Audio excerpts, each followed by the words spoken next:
Movie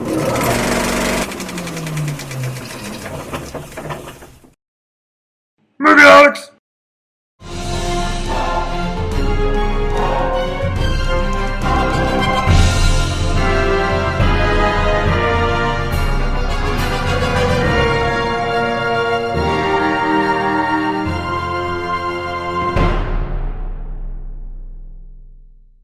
What's going on, guys? I'm Terrence Cole, and you're watching episode 3 of Comic Relief. Now, the seasons are changing. The weather's getting colder, leaves are falling, everyone's getting their pumpkin spice on, whatever that means. And that can only mean one thing. Fall TV is back! So we're gonna take a break from the big screen and we're gonna talk about the comic book lineup this fall on TV. Now, keep in mind, most of these TV series have already started, so spoilers might be coming ahead. You've been warned. So kicking off the lineup is Walking Dead. Last season for sure was one of my favorite seasons so far throughout the Walking Dead series. Between Terminus, the beginning of that, and season 5, also the reuniting of the group.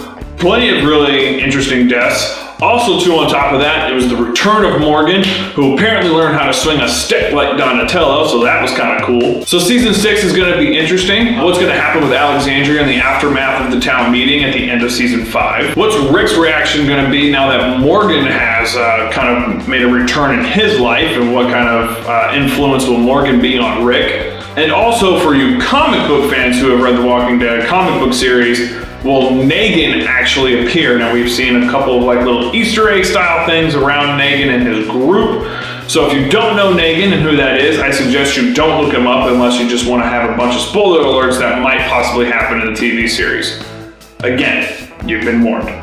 Kicking off its 3rd season is Agents of S.H.I.E.L.D. I have to admit, not a gigantic fan of Agents of S.H.I.E.L.D. in season 1. However, with plenty of people on my back to watch season 2, I finally have actually started it. I'm pretty much about a little bit halfway through it. And I have to admit, I do like the new Inhuman storyline. I like to see where that's going to continue to grow. I do know that in season 3, they're going to continue the Inhuman storyline. However, it does concern me considering that the movie world in Marvel has said that they are off limits to certain things in the TV show, so I don't know how that's going to play out as far as the Inhumans movie that will be released in about 2019-2020. So, not sure what's going to happen there. Starting its 2nd season will be Gotham on Fox. Now, I was probably one of many people who did not like season 1 of Gotham with its messy writing, its way too many Batman characters that have no business being there yet, and also just the simple fact of, I think, some of the character development and some of the characters overall just were not very good fish Mooney.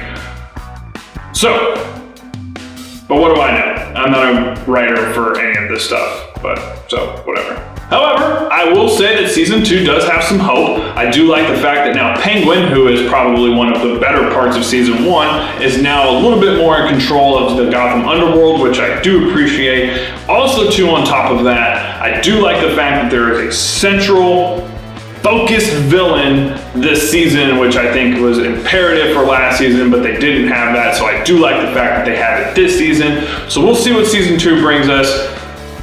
Not very hopeful though. Now, heading towards CW, we'll start with iZombie.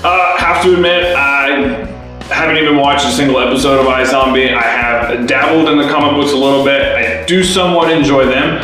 So I'll probably start season 1 here shortly, and I'll have a better representation of what to talk about for season 2.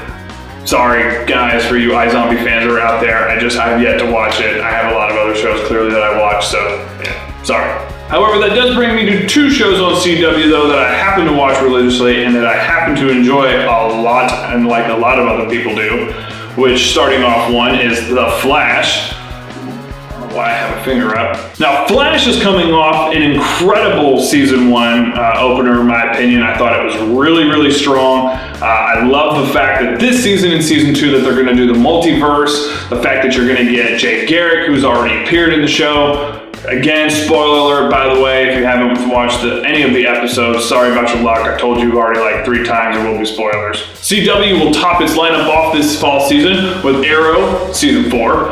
I have to admit, I was not a gigantic fan of season 3. I did enjoy it. I just felt like it was a little bit muddy at times with the storyline, especially coming off the high of season 2. However, there are some solid things in season 4 that I'm very excited about already. Neil McDonough, for one, playing Damien Dark. I do like that. Green Arrow's new costume. Yes, that's right. He will be called Green Arrow and not The Arrow. Thank God. However, I do like some of the things that they're going to be doing in season 4. I love Neil McDonough as Damien Dark, who will be the focused villain this season. I dig that a lot. I think that's really cool. As well as Oliver Queen getting rid of the Arrow name and going to Green Arrow. I do like the new costume. It's kind of growing on me, so I do enjoy that a lot more too as well. Also, just a simple fact too is that the show will be a little bit more slightly lighthearted, not too much, but a little bit more true to the comic book. So I do also appreciate that. So I do expect Arrow to show up pretty big in season 4. So there are 2 shows left in the fall lineup that I'm actually very excited for that have yet to premiere. One being Supergirl, that will appear on October 26th. I'm very excited about this show. I do know that the pilot has been shown to quite a few critics already and it has actually been getting positive reviews. So again, I'm very excited to see what they do with Supergirl. I am slightly worried though that it is on a network that honestly does not have a really good track record with things like this. So we'll see what happens. And to finish off our list will be Jessica Jones, that will be premiering on Netflix in November. I'm very excited about this show. The same people that did this show also did Daredevils too as well, or the same studio rather, I apologize. So I'm very excited to see what they're gonna do with Jessica Jones, who's a little bit more known of a lesser character in the comic book world. I actually know a little bit about her. She's actually a very interesting character.